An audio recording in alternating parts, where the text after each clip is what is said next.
রুমের ভিতর অ্যামাজনের জঙ্গল। চলুন আপনাদেরকে আজকে একটা খুবই সুন্দর একটা সিস্টেম দেখাই জাপান।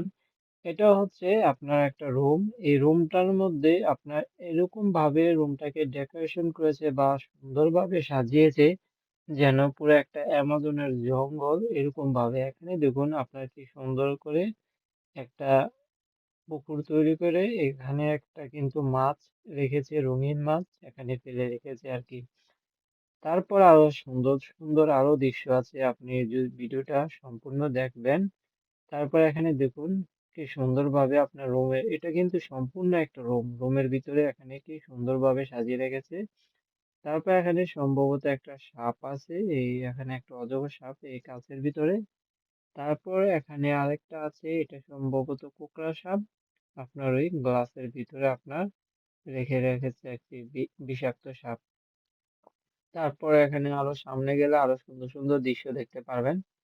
চলুন আপনাদেরকে নিয়ে যাই। তারপর পিছনে একটা অনেক বড় একটা আপনার কচ্ছপ আছে, আপনি গেলে দেখতে পারবেন। এখানে দেখুন কি সুন্দর না জায়গাটা, এটা হচ্ছে আপনার কচ্ছপের বাসস্থান আর কি। ওই ছোট্ট যে রুমটা দেখতে পাচ্ছেন এটার ভিতরে সম্ভবত কচ্ছপ গুলো আছে আর কি।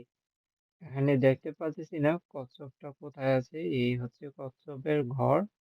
এখানে কচ্ছপের কি নাম বা সবকিছুই এখানে আপনার লিখে রেখেছে। তারপর সামনে সম্ভবত এটা আছে কচ্ছপটা, চলুন দেখি কোথায় আছে। এই যে কচ্ছপ, বিশাল বড় আপনার একটা কচ্ছপ, এখানে দুইটা আছে, একটা সম্ভবত রুমের ভিতরে ঢুকে আছে আর একটা এখানে আপনার কচ্ছপ এখানে হাঁটতেছে আর কি।